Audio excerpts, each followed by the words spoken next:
याद है।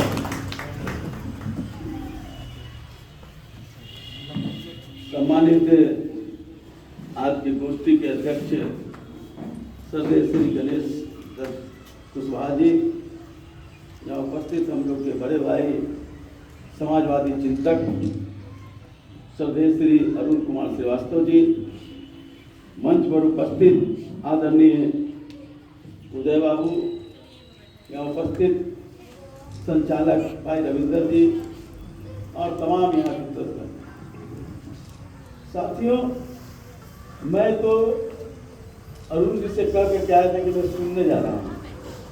मुझे जिज्ञासा थी कि जो भागलपुर में, जैसा इन्होंने कहा था कि 10 लोग मिनिमम, ज़्यादा भी हो सकते हैं, वो लोग हैं जो समाजवाद की जो रेखा कहीं पड़ाव पर सिसक रही है, उससे आगे बढ़ाने की ललक है भागलपुर के लोगों में। और ठीक ही कहा हमारे साथी विजय जी ने कि जो नई पौध है उसके पास वो ट्रेनिंग नहीं है या उसके बारे में जिज्ञासा नहीं, उसके भी कारण उन्होंने बताने का काम किया और वो कारण अक्षरशः सत्य है। क्योंकि हमने समाजवाद की नारे दिए, समाजवाद नेताओं के बारे में बताने का काम किया, लेकिन वो विचार क्या युक्त संगत है, क्या समाज के निर्माण में, देश के निर्माण में हम कैसे उन विचारों के माध्यम से हम आगे ले जाने का काम कर सकते हैं। इस बातों से हमने उनको कभी भी ट्रेनिंग दे करके दिए या उनको हम मानसिक रूप से हृदय से उनको हम प्रशिक्षण देने का काम नहीं किया। इसलिए मैं नौजवानों पर कोई दोषारोपण नहीं करना चाहता। दोषारोपण है हमारे जैसे लोगों का, क्योंकि हम लोग भी राजनीति के चकाचौंध में जो हमारे पूर्वजों ने जो विचार दिया था, सत्ता माध्यम था, माध्यम है हम अपने विचारों को उन जो सबसे पीछे मैदान पर हैं उनको मुख्यधारा में ला कर चलिए समतामूलक समाज बनाने। लेकिन हमें राजनीति के चकाचौंध में हम सत्ता में अपने आप को समर्पित हो गए और विचारों को सिर्फ नारों में ही रख करके लोगों को हम सोचे कि सब लोग ट्रेन हो जाएंगे, सब लोग हमारे साथ आ जाएंगे। लेकिन वर्तमान युवा है इन चीज़ों को देख रहा है। कह रहे थे कई बार चर्चा में, सवेर में भी और कई जगह, 1925 में राष्ट्रीय स्वयंसेवक संघ का निर्माण हुआ था। 1925 में साने गुरु जी ने समाजवादियों को लेकर के राष्ट्र सेवा दल का गठन किया था और 1925 के लगभग ही बाबा साहब भीमराव अम्बेडकर ने दलितों के लिए शेड्यूल्ड ट्राइब सोसाइटी बनाने का काम किया। हमको इस बात का चिंतन करने की जरूरत है कि समाजवादियों की बड़ी फौज रही, उतनी बड़ी फौज आरएसएस में नहीं था, लेकिन इसके बावजूद 100 वर्ष हो रहे हैं, होने वाले हैं और राष्ट्रीय स्वयंसेवक संघ धरातल से आज शीर्ष पर पहुंच गया। लेकिन हमारे पास बड़ी फौज रहने के बावजूद भी, महान विचारक के रहने के बावजूद भी, वो जो दर्द था समाज में परिवर्तन करके हम राष्ट्र का निर्माण कर सकते हैं, क्यों नहीं कर पाए? इसका चिंतन करने की जरूरत है कि हमारे यहाँ बड़े लोग रहे, विचारक रहे, समर्पित रहे, लोगों के लिए हाका में और गरीबों की तरह अपने को जीने का काम किए। बड़े बड़े लोग समाजवाद में वीरानाएं जैसे लोग कहाँ थे और कहाँ से उन्होंने गरीबों के लिए संकल्प लिया और अपने आप को बर्बाद करने का काम किया। आज उनका परिवार कहाँ है? ठीक ही कहा विजय जी कि हम वंशवाद, एक और साथी ने कहा हमारे वंशवाद, लेकिन हमारे जो पुराने परोधा रहे समाजवाद के, वो तो वंश के प्रति प्रतिबद्ध रहे थे, वो समाजवादी विचारों के प्रतिबद्ध है, लेकिन हमने उसको आगे बढ़ाने का काम नहीं किया और यही कारण है कि हम पीछे रह गए आर्य से जो विचारों के प्रति, सनातनी धर्म के प्रति, हिंदू धर्म के प्रति, ब्राह्मणवाद के प्रति लोगों को विचारों से लैस करके और समाज के आशीष स्थान पर पहुंचने का काम किया। तो हम खोजना होगा अब कैसे इसका हम सुधार करें। सुधार करने के पहले हम सबको पहले संकल्प लेना होगा कि पहले हम अपने को सुधरें, हम अपने को सुधरे। डॉक्टर लोहिया ने कहा था कि सुधरो और नहीं तो टूटो। तो हम पहले निर्माण के पहले अपने आप को सुधरेंगे। जो लोग समाजवाद की पीड़ा उठाए हुए हैं, जो लोग समाजवाद के लिए चिंतित हैं, जिनके दर्द सीने में हो रहा है, उन सबको अपने चरित्र को उन समाजवादी के विचारों के साथ अपने चरित्र को भी समाजवादी बनाना होगा, अपने लक्ष्य को भी समाजवादी बनाना होगा, अपने लक्ष्य को भी साथ साथ अपने रणनीति को भी समाजवादी विचार से बनाना होगा। तभी एक विश्वास का जो अभाव है, खास करके हमारे युवा लोगों में, वो विश्वास का अभाव खत्म होगा। धर्म की परिभाषा दे करके, धर्म का चर्चाएं करके, जो धर्म हम लोगों ने जो पढ़ा है, चाहे हिंदू धर्म हो चाहे कोई धर्म हो, सब कोई धर्म हिंसा का पुजारी नहीं, लेकिन वो हिंदू धर्म का स्थापित करने के लिए, सनातन धर्म स्थापित करने के लिए हिंसा का हथियार लेकर के चल रहा है। हमारे नहीं हुआ उस विचार को नहीं समझ करके उसे लगता है यही रास्ता है जिससे जो लोग हमको बता रहे हैं कि समाज बदलेगा हिंदुत्व से, सनातनी से, तो उसके तरफ धकेला जा रहा है। हमारे एक वक्ता ने कहा कि जातवाद, धर्मवाद खत्म होना चाहिए। धर्मवाद तो सबसे बड़ी चिंता का विषय है, लेकिन जात किसने बनाया? जात कहां से स्थापित हुई? डॉक्टर लोहिया ने तो जाति तोड़ने की बात कही। बाबा साहब अम्बेडकर ने भी कहा करते थे कि जाति तोड़ना होगा, लेकिन किन लोगों ने जाति बनाई और जाति को स्थापित करने का काम किया। जब जातीय गणना हुई तो हमारे लोगों ने उसको उस दृष्टि से लिया कि समाज में जो सबसे पीछे पैदान पर हैं वो किस वर्ग से हैं, किस लोग हैं, कौन लोग हैं। इसको जाति बात नहीं कर सकते, क्योंकि आज प्रधानमंत्री बड़े कह रहे हैं और इसको लोग स्वीकार भी कर रहे हैं कुछ लोग कि हमारी जाति है गरीब, हमारी जाति है नारी, हमारी जाति है किसान, हमारी जाति युवा। लेकिन मैं उन्हीं से पूछना चाहता हूँ, जिस राम मंदिर की बात आप करते हो, आस्था सबको है भगवान, किसी को कोई ऐसा नहीं है। पाखंडवाद के विरोधी है, आडंबर के विरोधी है, लेकिन आस्था हमारी है। तो जो लोग आज राम मंदिर की बात कर रहे हैं, या हम जो जितने हम जब सड़कों पर गुजरते हैं, भागलपुर में ही जितने मंदिर हैं, उस मंदिर के अंदर कौन लोग हैं और मंदिर के बाहर कटोरा लेकर के कौन लोग हैं, ये हमको उसका आकलन करना होगा। अगर उसका आकलन नहीं कर सके तो हिंदूवाद की जो गलत परिभाषा दे करके लोगों को, युवाओं को हिंसात्मक भावना जगा करके उसको जोड़ना चाहती है, उनको इस बात का एहसास हो कि मंदिर के बाहर खड़े हैं, जो मंदिर में अंदर नहीं जा सकते हैं, कटोरा लेकर करके दिन भर इंतजार करता है, शायद उसको कुछ मिल जाता है, रात मिल जाएगा, अपने परिवार के साथ दो रोटी भी मैसर नहीं हो पाता। वो कौन लोग हैं? क्या देश की आज़ादी में उनके पूर्वजों की भागीदारी नहीं है? क्या समाज के परिवर्तन में उनकी भागीदारी नहीं रही? लेकिन वो आज सबसे पीछे पैदान पर है। ये नौजवानों को बताना होगा। और जो रिपोर्ट आया जाति जनगणना का, क्या कारण है कि 75 साल की आज़ादी के बाद भी इस राज्य के 50% से ज़्यादा लोग 6,000 रुपया से ज़्यादा उनके पास आमदनी नहीं है, या उनको आय के साधन नहीं है। तो चिंता का विषय है। और ये हमारे लिए, क्योंकि हम लोग भी जो आरएसएस के लोग जो धर्म की बात करते हैं, हम भी धर्म के विरोध में चर्चा करके और उसके सवालों को और मजबूत करने का काम करते हैं।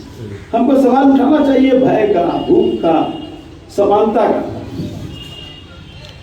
नौजवानों को भूख के तरफ चर्चा करनी होगी।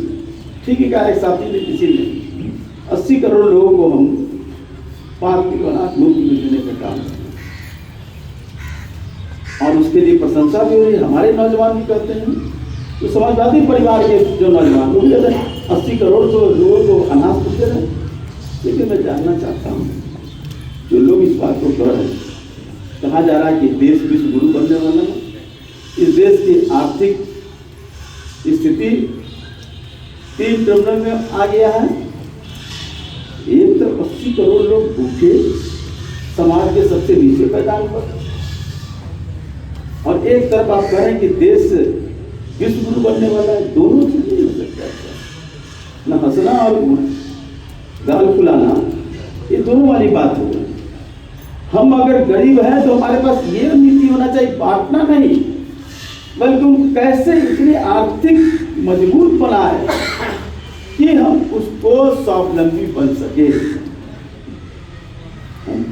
भीख दे करके, ये भीख ही मैं मानता हूँ, भीख दे करके समाज परिवर्तन नहीं होगी। तो ये हमारे नौजवानों के बीच इस बात की चिंता, एहसास कराना होगा। ये एहसास नहीं करते कि हमारे नेता, याद हम लोग भी पढ़े हैं, डॉक्टर लोहिया ने संसद में क्या बात रखी थी? 3 आना गरीब की आमदनी, कहा था ना नेहरू जी की खर्च कर रहे हैं, खर्च, वो सवाल हम लोग भूल गए हैं। हम पार्टियां भी बना रहे थे, राजनीतिक पार्टियां भी जो बनती है, पहले सम्मेलन होते थे, सब लोग जब सम्मेलन होता था पार्टियों का, आर्थिक मसौदा तैयार होता था कि हमारा कैसा आर्थिक, हमारी पार्टी का कैसा आर्थिक स्थिति होगी, आर्थिक प्रस्ताव बनते थे। आज किसी राजनीतिक पार्टी का, तो समाजवादी विचार के लोग, आर्थिक प्रस्ताव नहीं होता है। हमारे पास वो चिंतन नहीं है। 3 आना 13 आना 13 रुपया, 3 आना 13 रुपया की जो चले थे, उस सवाल पर हमारी चिंतित नहीं है। अगर उस पर हम शुरू से चिंतित होते तो आरएसएस जिस तरह से बढ़ा है और बढ़ रहा है, वो बढ़ नहीं पाता। लेकिन समाजवादी लोग तो संघर्ष के रहे, जेल उनका रहा सबसे बड़ा हथियार। आज हम जेल से भाग रहे हैं। आज भी हमारी राजनीतिक पार्टी के लोग, चाहे वो जनता दल हो, राजद हो, पार्टी के, लेकिन हम संघर्ष के आंदोलन के कार्यक्रम को सिर्फ फॉर्मेलिटी करते हैं। किसान आंदोलन हुआ, सभी राजनीतिक पार्टियों ने अपनी अपनी औपचारिकता निभाई। औपचारिकता से अगर होते तो समाजवाद की जो विचारधारा थी, जिससे लोग जेल में रहे और सरकारों को झुकना पड़ा, वो नहीं। इसलिए हम औपचारिकता को, राजनीतिक पार्टी को मंथन करना होगा कि हम औपचारिकता के माध्यम से हम संगठन नहीं कर सकते। तो आज जो सबसे बड़ा संगठन, ठीक आज ये जनता का विषय है। 3 राज्यों में उनकी अपार बहुमत हुई, जनता विरोध में। हम देख रहे थे न्यूज़ 24, राजीव रंजन उसके जो रिपोर्टर हैं, वो कह रहे थे कि मैं समझ नहीं पा रहा हूं, क्योंकि मैं लगभग कोई 80% गांव में मैं भ्रमण किया चुनाव के समय, और हर एक जगह विरोधी स्थिति थी। लेकिन इसके बावजूद मध्य प्रदेश में 163 सीट, कांग्रेस को 66 सीट। क्यों?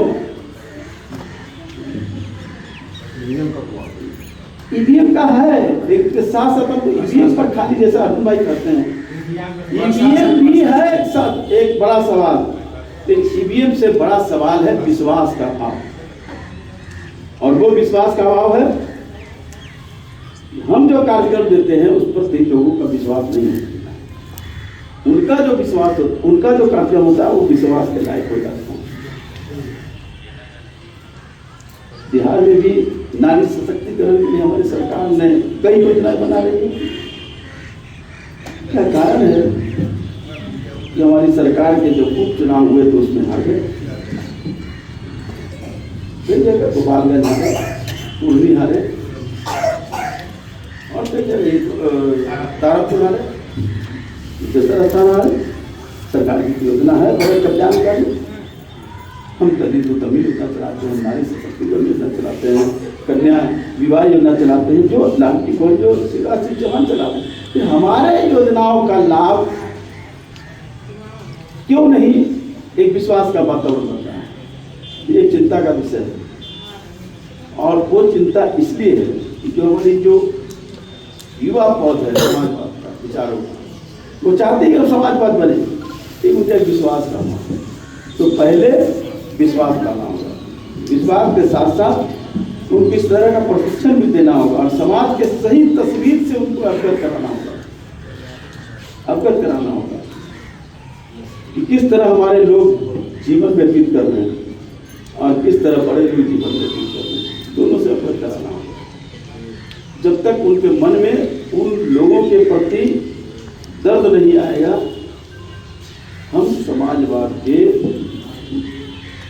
अपने परचम को ऊपर नहीं उठा सकते। ये मेरा मानना है। इसलिए साथियों, आज बड़ी अच्छी चर्चा आपने किया वर्तमान और भविष्य में समाज। ठीक है, एक साथी ने कहा कि हमको भूत का भी मंथन करना चाहिए, निश्चित करना चाहिए।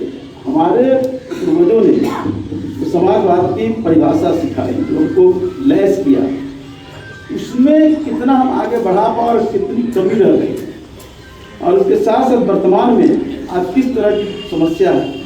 समस्या समाजवाद के नाम पर जीने वाले राजनीतिक संगठन भी हैं और समाजवाद का जो परोधा है उनको भी अप्रशिक्षित बनाकर विचारों में रखने का काम किया। जैसे RSS ने विचारों से लैस किया, हमने नारों से लैस किया, और ये कारण टूटते है। हमने कहा कि डॉक्टर लोहिया ने ये कहा, साहब ने ये कहा, चौक ने ये कहा, सूर्य मोहन जी ने ये कहा, उसने नहीं कहा कि सावरकर ने ये कहा, उसने नहीं कहा कि गोलवलकर ने ये कहा, उसने नहीं कहा कि हेडगेवार ने ये कहा। वो कहा सनातनी हिंदू राष्ट्र हम स्थापित करेंगे, और इससे लैस किया। नहीं तो उनके संस्थापक स्वतंत्र प्रदान के जाने के बाद भी जनसंघ नहीं टूटा। अडवाणी जी को दरकिनार करने के बाद भी भारतीय जनता पार्टी में कोई खराच नहीं है। लेकिन हम विचारों से ज्यादा नारों पर रहे। नारा होना चाहिए लोग कुछ सुनना, लेकिन नारों को अपने मस्तिष्क में ले लेकर के उस वर्तमान से अवगत कराएं और भविष्य के लिए रूपरेखा तय करें, भविष्य के लिए रचना तय करें, तभी जाकर के समाजवाद की जो हम दिखलाना चाहते हैं आईना, और इस देश को, इस राज्य को, समाज को जो समाजवादी पृष्ठभूमि लाना चाहते हैं वो होगा। अन्यथा वो तो तैयार है। ठीक है कहा भाई अरुण जी ने कि संविधान बदल गया, लेकिन अभी हमारे एक साथी ने कल के कार्यक्रम की पर्चा दे रहे थे, संविधान बचाओ देश बचाओ। हमने कहा कौन संविधान, क्या है संविधान? हमारे लोग नहीं जान रहे हैं संविधान में क्या क्या बातें हैं। बहुत ज्यादा हुआ तो उसके प्रेमकुल को हम थोड़ा बहुत बोल देते हैं, लेकिन उस प्रेमकुल तो हमारा सार है। हमारी कितने अनुच्छेद है, कितने उसमें हमें अधिकार दिया गया है, किस अधिकार पर हनन हो रहा है, इन चीजों से जब अवगत नहीं होंगे तो सिर्फ नारा देने से आप संविधान नहीं बचा सकते। वो तो अपना काम कर रहा है, शुरू कर रहा है। उसके पास 132 136 अनुसंध संगठन है जो कर रहा है काम अलग अलग जोन में। सरस्वती विद्या के जो उनके सरस्वती स्कूल है, 50 लाख से ज्यादा बच्चे उसमें अध्ययन कर रहे हैं। कम से कम 5 लाख लोग भी उनके विचारों से लैस हो जाएंगे 50 लाख में, आप समझ रहे हैं। हम तो अपना लोगों को वो लगा हुआ है, शिक्षकों के बीच, छात्रों के बीच, एडवोकेट के बीच, सभी जगह अपने विचारों से लोगों को लैस कर रहा है। हम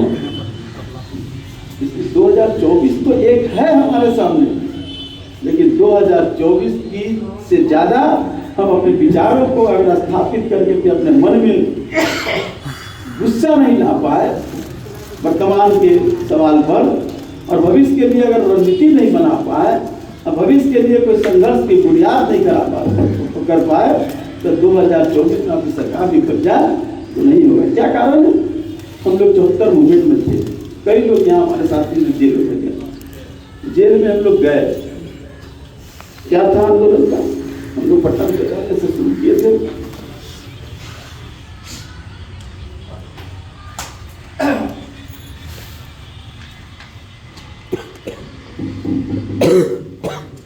क्या था नारा या क्या था हमारा एजेंडा?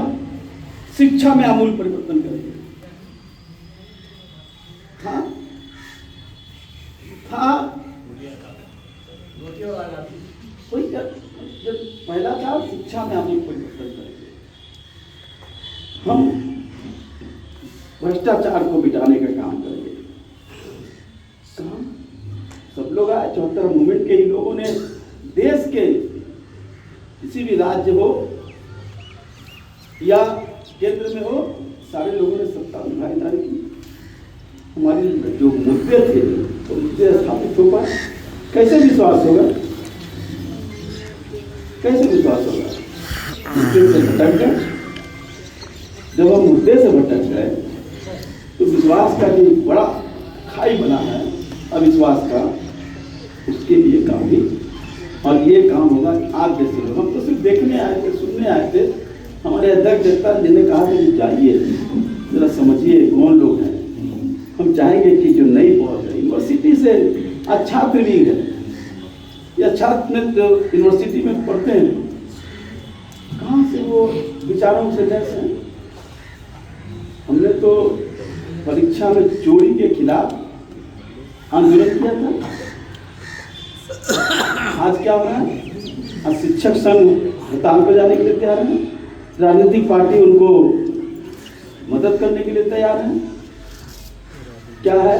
हम किसी की तारीफ करने के लिए नहीं आए, आपके मन का उपयोग नहीं करना चाहते, लेकिन एक सवाल है कि आज सरकारी स्कूल से ज्यादा निजी स्कूल खुल गए। सरकारी स्कूल से ज्यादा निजी स्कूल खुल गए। क्यों? क्योंकि हम प्रतिबद्ध हमारे शिक्षक नहीं रहे उन छात्रों के प्रति। छुट्टी पर चर्चा कर रहे हैं, हम तो शिक्षा की बात करते हैं, छुट्टी की बात करते हैं। है कि लोगों को शिक्षित कर। हम लोग जब पढ़ते थे तो कॉलेज में भी ट्यूटोरियल क्लास होता था, आज कोचिंग क्लास होगा। जिसका पैसा होगा वो कोचिंग करेगा, वो पास करेगा। हम लोग ट्यूटोरियल क्लास कॉलेज में करते थे, आज नहीं हो रहा ट्यूटोरियल क्लास।